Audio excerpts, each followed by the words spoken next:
Hello everyone. First topic of discussion. There's this app called Randonautica, and I've seen a lot of YouTube videos about it. What it does, it takes you to a random location on your GPS and tells you to walk there. I downloaded it, tried it, but the location is just too far away and it's across some roads that I can't really cross. So they should have kept that in mind when detailing how to take you to the location they want to take you to. It's like a random location generator. But yeah, so I was gonna do that. That would have been fun, but it just doesn't work. But also, what I'm doing now, I'm continuing my walk, going to do more reading from that Wikipedia article eventually to tell people about the Russian Revolution, and that's gonna be fun. Right now I'm probably gonna do the whole lake walk. It's like, what time is it even? Let's see, check my watch. It's 2 o'clock, so sunsets at like 5, so we still got some time to do the lake walk.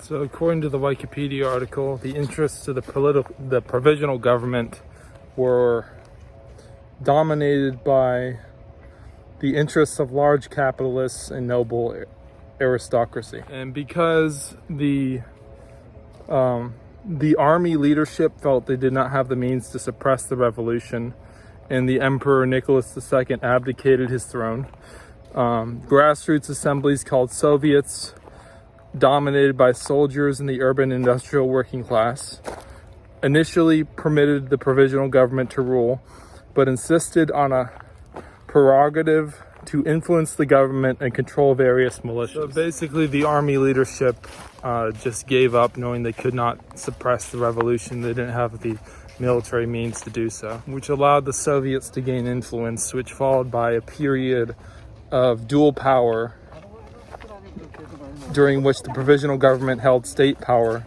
while the national network of Soviets led by socialists had the allegiance of the lower classes and increasingly the left-leaning urban middle class. And apparently this was a period of severe instability politically, because according to this, there was a chaotic period where there were frequent mutinies, protests, and strikes. Even within the socialists, they were always vying against each other, having constant conflict within their own group. The central and most notable group of them was the Bolsheviks, which means ones of the majority, and this was led by Vladimir Lenin.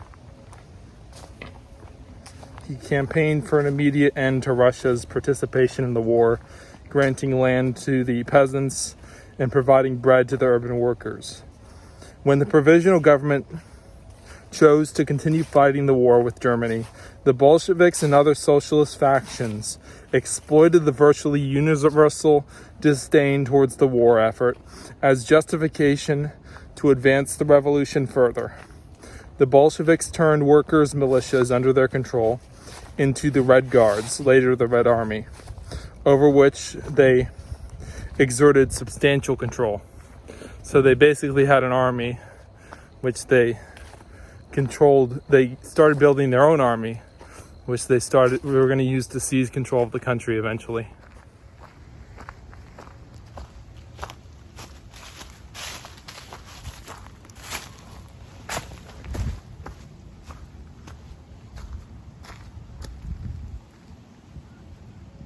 And someone can correct me if I'm wrong, but I do believe that every lake in Virginia is a man-made lake. I've heard that somewhere, that there are no natural lakes in Virginia, but someone else can correct me on that. So right now I just want to read some inspirational lyrics to everyone. It's from the song Airplanes by B.O.B. Part 2.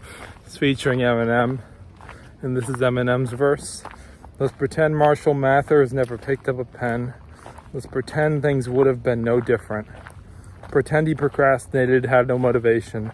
Pretend he made excuses that were so paper thin they could blow away with the wind.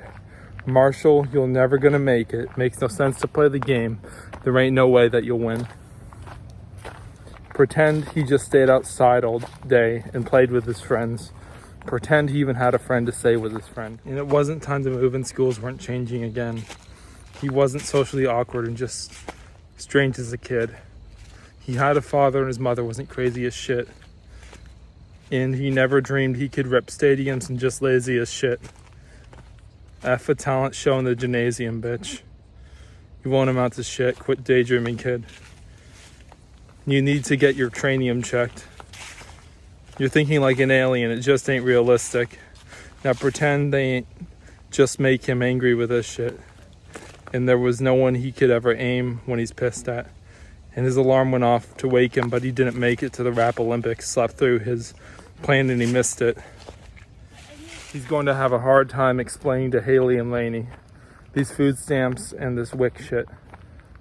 Because he never risked shit. He hoped and he wished it, but didn't fall in his lap, so he didn't even hear. He pretends that. Basically what I got from that verse was that if you don't risk something, it's probably never going to happen.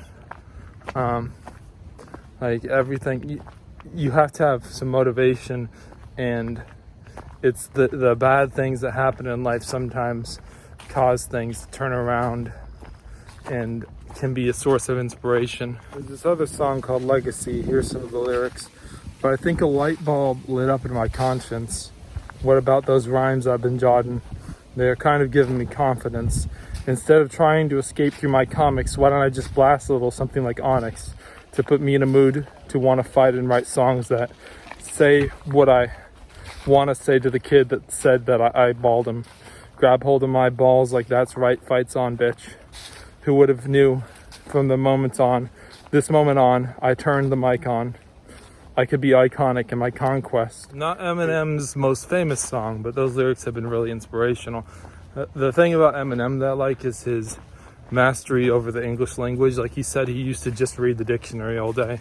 That's pretty much how he gets his skills with his vocabulary. And another thing I want to talk about is this show that my fiance and I used to watch all the time together before we finished it. She'd already seen all the episodes, but she wanted me to watch them with her.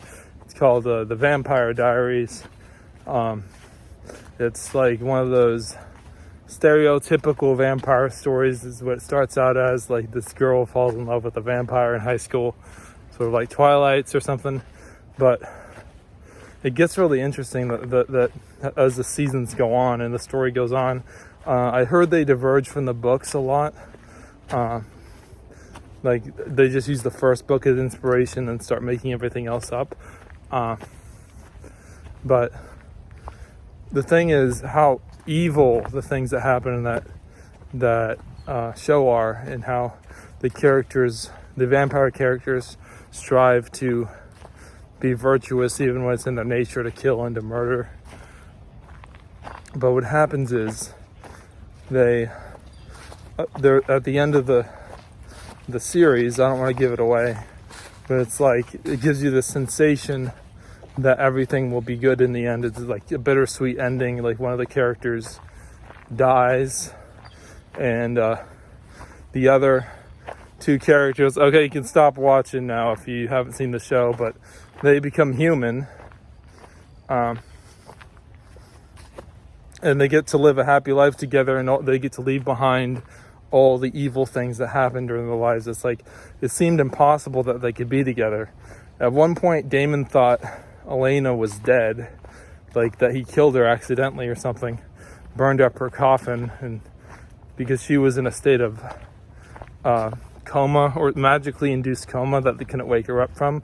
But eventually they figured it out, and Damon and Elena get to be together, and that was one of the most heart-wrenching stories I've ever heard, even though I didn't expect it to be that way. Well, I never expected it to be Damon that gets to end up with Elena, but at the same time, it was very surprising, almost like how in Buffy the Vampire Slayer, how, spoiler, Spike ends up having this deeply physical relationship with Buffy, even though Spike was the villain for most of the series. So that was very interesting.